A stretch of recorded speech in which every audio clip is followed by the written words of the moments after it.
नमस्कार विद्यार्थी मित्रांनो, मी प्राध्यापक धनंजय भाट, पलूस शिक्षण प्रसारक मंडळाचे कला वाणिज्य विज्ञान महाविद्यालय पलूस मराठी विभाग आपणा BA भाग 3 मधील सर्व विद्यार्थ्यांचं मी या वेब व्याख्यानात मनापासून स्वागत करतो. मित्रांनो, आपली जी चर्चा सुरू आहे ती अभ्यासपत्रिका क्रमांक 9च्या अनुषंगानं, आणि यामध्ये आपण मराठी वाङ्मयाचा मध्ययुगीन काळातला जो इतिहास आहे तो अभ्यासतोय. आणि यातले जे घटक आहेत ते आपण क्रमाक्रमानं अभ्यासत पुढे चाललोय. तर त्यामध्ये आपण महानुभाव संप्रदाय या संप्रदायामध्ये जी वाङ्मय निर्मिती झाली आहे त्या संदर्भात माहिती घेत होतो.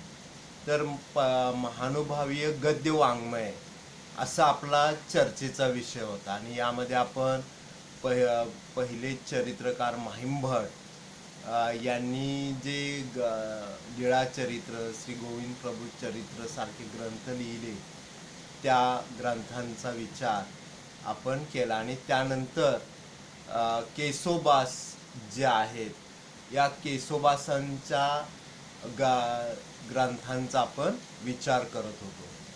यामध्ये आपण यापूर्वीच्या व्याख्यानामध्ये सूत्रपाठ या ग्रंथाविषयीची माहिती घेतली की हा ग्रंथ म्हणजे एक प्रकारे लीळा चरित्रात चक्रधरांनी जे पंथाचा आचार धर्म तत्वज्ञान सांगितलं आहे त्याचीच एक सूत्रबद्ध मांडणी या ग्रंथामध्ये केशोबासांनी केलेली आहे. आणि पंथाचा आचार धर्म तत्वज्ञानाचाच विश्लेषण या ग्रंथामध्ये त्यांनी केलेलं आपण पाहिलं.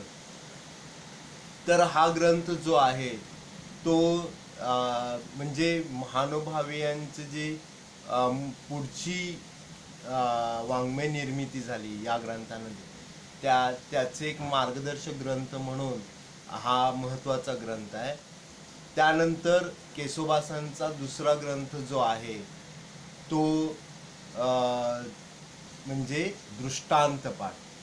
आता हा दृष्टांतपाठही स्वतंत्र ग्रंथ नाही, तर लीळाचरित्राचाच एक भाग असणारा हा ग्रंथ आहे. याचं कारण असं की लीळाचरित्रामध्ये जी चक्रधरांनी जे तत्वज्ञान सांगितलं तेच तत्वज्ञान शास्त्रशुद्ध पद्धतीने या ग्रंथामध्ये केसोबासांनी सांगितलेलं आपल्याला पाहायला मिळतं. या ग्रंथाची रचना आहे ती इसवी सन 1280च्या दरम्यान झालेले आहे. तर चक्रधर हे आपल्या पंथाचा प्रचार वगैरे करताना प्रसार करताना अनेक ठिकाणी भटकंती करत होते. आणि या भटकंतीमध्ये संचारामध्ये संचार करीत असताना ते मग वेगवेगळ्या ठिकाणी आपल्या भोवती आलेल्या जमलेल्या लोकांना काही गोष्टी सांगत. त्यांना खरं मूळ उद्देश होता की पंथाचं तत्वज्ञान सांगायचं, पण तत्वज्ञानासारखा विषय हा सहजासहजी पचत नाही, तर त्याला तो सोप्या पद्धतीने सांगावा लागतो. आणि ही सोपी पद्धत सांगताना त्यांनी गोष्टी कथा सांगण्याचा प्रघात पाडला. आणि ह्या छोट्या छोट्या गोष्टी म्हणजेच एक एक दृष्टांत होते. आता आपण दृष्टांत म्हटलं की अलंकाराचा एक प्रकार म्हणून त्याचा विचार करतो. म्हणजे एखादी गोष्ट पटवून सांगायची असली तर त्यासारखाच एखादा दाखला पटवून देण्यासाठी दाखला किंवा उदाहरण दिलं जातं, तर त्याला दृष्टांत म्हणतात. तसंच एखादी गोष्ट चक्रधरांना पटवून सांगायची आहे तर ते पटवून सांगताना गोष्टी सांगतात, आणि त्यातनंच एखादा दृष्टांत तयार होईल. आणि असे जे दृष्टांत चक्रधरांनी सांगितले त्या दृष्टांतांचं संकलन, संपादन आणि त्याचा अर्थ लावण्याचं काम केशोबासांनी केलं. असे जवळजवळ 114 दृष्टांत त्यांनी संकलित केले आणि त्यांचं शास्त्रशुद्ध असं मांडणी, शास्त्रशुद्ध अशी मांडणी त्यांनी केली. आता हे जे दृष्टांत होते हे चक्रधरांनी लोकजीवनातलेच सांगितलेले आहे. म्हणजे तत्कालीन काळातील लोकजीवनातील ज्या घडामोडी घडतात त्याचा विचार त्यांनी दृष्टांत सांगताना केलेला आहे. त्यामुळं हे दृष्टांत लोक आपले वाटतात. आणि मग इथे नकळत जो उपदेश करण्यात, समाज जीवनाला उपदेश करण्याचा जो हेतू आहे तोही चक्रधरांचा साध्य होताना दिसतो. तर आपल्या पंथाचं तत्वज्ञान सर्वसामान्यांना सुलभपणे सोप्या पद्धतीनं कळावं या आणि ते सांगण्यासाठी चक्रधरांनी दृष्टांताचा अधिक वापर केलेला आपल्याला पाहायला मिळतो. आपणही त्या तत्कालीन काळातील जातंदी आणि हत्ती याची गोष्ट सांगतो. म्हणजे आंधळे आणि हत्ती याची गोष्ट सांगतो, चिवकाऊची गोष्ट सांगतो. हे सगळं महानुभाव संप्रदायातलं आहे.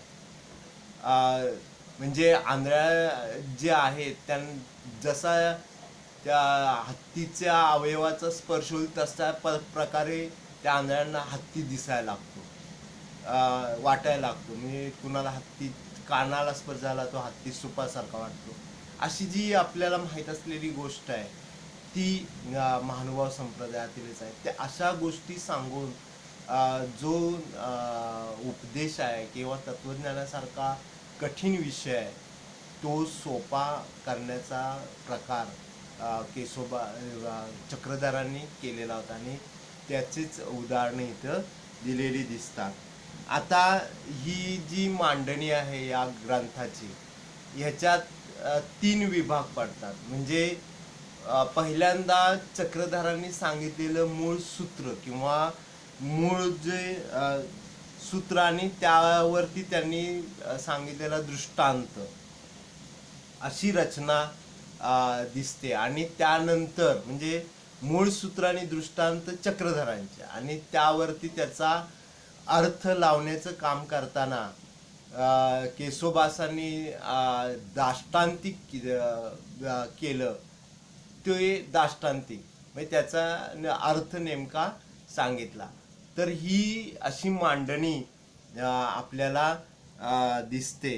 म्हणजे चक्रधरांचे जे दृष्टांत आहेत, मूळ सूत्र आहे आणि त्यावरील निष्कर्ष म्हणू आपण, ते निष्कर्ष काय निघतो त्यातून ते सांगण्याचं काम जे आहे ते केशोबासांनी केलेलं. अशी ही दृष्टांत पाठाची दुहेरी रचना आपल्याला दिसते. दृष्टांत पाठातील सूत्र आणि जो दाष्टांतिकाचा भाग आहे तो तत्वदर्शनाचा, म्हणजे त्यात मूळ जे चक्रधरांना तत्वज्ञान मांडायचं आहे ते येताना दिसतं. आणि दृष्टांत भागामध्ये समाज दर्शन म्हणजे लोकजीवनातील कथा गोष्टी त्यामध्ये येतात. ग्रंथाची जी भाषा आहे ती शास्त्रीय पद्धतीची आहे.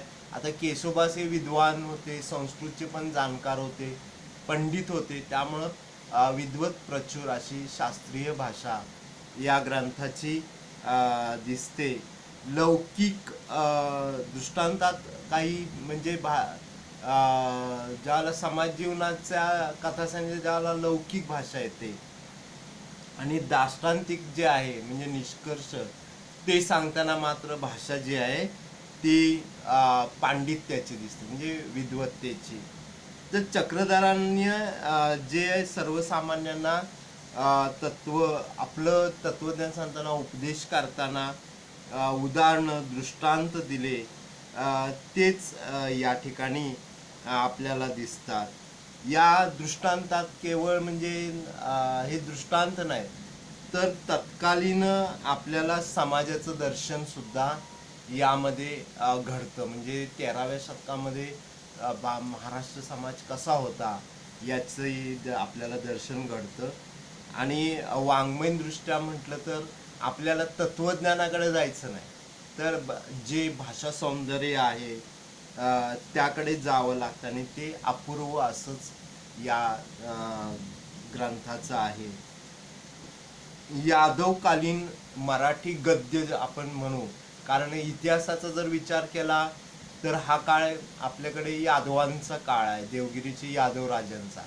आणि म्हणून मग त्या काळातली मराठी कशी आहे, मराठी गद्य कशा स्वरूपाचे, याचं जर आपल्याला नमुना म्हणून बघायचं असेल तर महानुभाव पंत यांच्या गद्य वाङ्मयाकडं आपल्याला बघावं लागतं. तर असं हे जे ग्रंथ आहे तो एक प्रकारे आपल्याला पंथाचं तत्वज्ञान आणि चक्रधारांनी उपदेश करताना जी पद्धती स्वीकारली दृष्टांत सांगण्याची, त्याचा अनुभव देतं. तर हे सगळे गोष्टी असल्या तरी मी ह्या ग्रंथाची रचना तिसरा भाग जो सांगितला दृष्टांतिक, म्हणजे एक प्रकारे पारमार्थिक निष्कर्ष सांगताना केशोबासांचं सुद्धा बुद्धिमत्ता जी आहे, पांडित्य आहे, ते आपल्याला दिसतं. तर एक उदाहरणात इथे आपल्याला दृष्टांत इथे बघता येईल. शेवाळल्या खडकाचा दृष्टांत आहे. म्हणजे पावसाळ्यामध्ये पाणी पडतं, पाऊस पडतो आणि मग ओढ्यातले वगैरे खडक जे आहेत त्या खडकावरती शेवाळ साचतं. तर ह्या शेवाळाचा दृष्टांत देताना त्यांनी सूत्र, आता दृष्टांत काय आहे, शेवाळल्या खडकाचा मूळ सूत्र काय आहे, राजसा तामसा धर्मी अधिकार नाही. दृष्टांत काय दिला तर शेवाळल्या खडक असे तयावरी पाओ देऊची तथा ठेवूची नये, ऐसाही ठेवीजे तरी निरसवनी पाडी गुडगे कोपर झांजरती. म्हणजे तामसी लोकांना धर्माचा अधिकार नाही हे सांगायचं आहे. तर त्याला त्यांनी दृष्टांत दिला की शेवाळलेलं जे पावसाळ्यात खडक असतं त्यावर पाय देऊ नये, पाओ देऊची नये, तथा ठेवूची नाही, त्यावर पाय पण द्यायचा नाही आणि पाय ठेवायचा पण नाही. असं जर केलं तुम्ही चुकून तर तुम्ही निसडून पडण्याची शक्यता आहे. तर ऐसाई ठेवीचे तरी निरसवनी पाडी गुडघे कोपर झाले, मग आपण पडलो तर गुडघे खोपर याला इजा होणार. तर असं उदाहरण दिलं, दृष्टांत म्हणजे गोष्टच छोटीशी सांगितली. आता यावरती हे दोन्ही गोष्टी कोणाच्या झाल्या, चक्रधारांच्या, मूळ सूत्र आणि दृष्टांत. आता ह्यातला निष्कर्ष जो आहे पारमार्थिक स्वरूपाचा असेल तो निष्कर्ष केशोबासांचा. ते काय दृष्टांतिकात सांगतात, तैसे तामसा प्रति धर्म बोलोची नये. जी तामसी वृत्तीची माणसं आहेत त्यांनी धर्माविषयी भाष्य करू नये. ऐसाई बोलीजे तरी दुःखातेची दे. असं जर कोणी करत असेल तर त्याला दुःखच होईल. अशा प्रकारचे दृष्टांत, म्हणजे एक तत्वज्ञानाची गोष्ट, धर्माचं विवरण कुणी करावं, धर्मावरती कुणी बोलावं, ही गोष्ट चक्रधर इथं पटवून देतात. तर असा हा चक्रधरांचा जो पंथाचा प्रसार किंवा जनसामान्यांना उपदेश करण्याची जी पद्धती होती त्याचं हे उदाहरण आहे. आणि केशोबासांनी यावरती भाष्य केलेलं आहे. म्हणजे हा ग्रंथ एकीकडं संकलनात्मक पण आहे आणि तसाच तो टीकात्मक आहे, कारण ते भाष्य करतात चक्रधरांच्या दृष्टांतावरती. त्यामुळं हा ग्रंथ महत्त्वाचा आपल्याला दिसतो. मित्रांनो, ह्या दोन्ही ग्रंथामध्ये सूत्रपाठ आणि दृष्टांत पाठ यामध्ये आपल्याला लीळाचरित्र हा जो महिमठाणी ग्रंथ लिहिला त्यामध्ये चक्रधरांनी जे आचार धर्म आणि तत्वज्ञान सांगितलं त्याचीच चर्चा केशोबासांनी केलेली आहे. पंथीय तत्वज्ञान आचार धर्मच इथेही आलेला आहे. मुद्दाम म्हणून या पंथाचं तत्वज्ञान कसं होतं त्याची उदाहरणं म्हणून एक 2-3 गोष्टी इथे लक्षात घेण्यासारख्या आहेत, त्यावरती आपण चर्चा करूया. म्हणजे चक्रधरांनी बघा किती गोष्टी सांगितल्या. जो भिक्षुक आहे त्यानं भिक्षा कधी मागावी, केव्हा मागावी, तर निर्धूम नगर झालिया भिक्षा रिगीजे, तिसरा पहारी भिक्षा कीजे. म्हणजे निर्धूम म्हणजे घरातनं धूर बाहेर यायचा बंद झालेला असेल अशा वेळेला, मग आता स्वयंपाकाचं काम गृहिणी घरामध्ये सकाळच्या वेळेतच करत असतात 10-11 पर्यंत. 12 नंतर वीज चूल थंड झालेली असते. तर अशा वेळेला म्हणजे सगळ्यांची जेवणं वगैरे झालेली आहेत, धूर यायचा बंद झालेला आहे घरातनं, अशा वेळेला तुम्ही तिसऱ्या प्रहरी भिक्षा मागायला जा. त्यानंतर भिक्षा कुठं मागावी, सगळ्यांच्याकडे मागावी. बघा, चातुर्वर्ण चरे ते भक्ष्यम. चातुर्वर्ण्यात कुणाचंही घर वर्ज करू नका. म्हणजे बघा, अस्पृश्यता पाळली जात नव्हती. चातुर्वर्ण्यांमध्ये महानुभाव पंथाचे भिक्षुक भिक्षा घेत होते. भिक्षा कशी मागावी, घर न निवडता भिक्षा कीजे. म्हणजे घर निवडायचं नाही, मी ह्या घरात भिक्षा मागू का नको असा प्रश्न मनामध्ये आणायचा नाही. ओळखतेयाचे घरानं वाचावे. ज्या घरातली माणसं आपल्या ओळखीची आहेत त्या घरात भिक्षा मागायची नाही. बघा, ज्या घरात आपल्याला ओळखणारी माणसं आहेत तिथे भिक्षा मागायची नाही. तोरण मंडळाचे घरानं वाचावे. ज्या घराला तोरण बांधले म्हणजे शुभ कार्य झालंय अशा घरात भिक्षा मागायची नाही. एकीकडून रिगीजे. एका बाजूने गेला तर त्याच बाजूने बाहेर पडायचं, परत दुसऱ्या बाजूला त्या उलट बाजूने यायचं नाही. कोण भिक्षा मागताना निर्हेतू भिक्षा मागावी. म्हणजे मला हे वाडा ते वाडा असं म्हणायचं नाही. आणि जे अन्न मिळालेलं आहे ते त्याचं शीत सुद्धा वाया जाऊ द्यायचं नाही, चवीने खायचं नाही. पोटाची खळगी भरणं म्हणजे जगण्यासाठी खाणं एवढाच विचार फक्त आपण करायचा आहे. रेंदेया चेंदेया दरू भरीजे, जेवित आवडी गोडी न होवावे. म्हणजे जेवताना चव सांगायची नाही, गोड व आंबट असं काही सांगायचं नाही. अशा पद्धतीनं चक्रधर साध्या साध्या गोष्टींमध्ये अंगावरती वस्त्र कशा असावीत त्याचाही विचार करताना ते म्हणतात की नागवे या नसावे असं ते सांगतात. अंगावरती साधी फाटकी तुटकी जरी कपडे असले तरी अंगावर कपडे असावेत, भरजरी वस्त्र नसावीत. साधी सुधी मळकट कळकट कपडे असले तरी चालतील. जाडे भरडे जीर्ण मलिन असे कपडे अंगावर असे, नवं कोरं तलम कापड अंगावरती नसावं.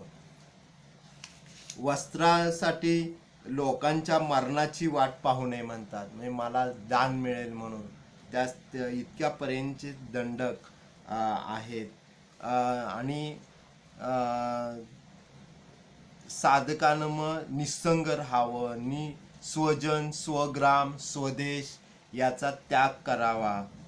याही गोष्टी ते सांगताना दिसतात. नेहमी आपल्या गुरुचं ईश्वराच्या चिंतनामध्ये लीन असावं. स्वदेश बंधू जे आहेत त्यांच्यापासून दूर असावं.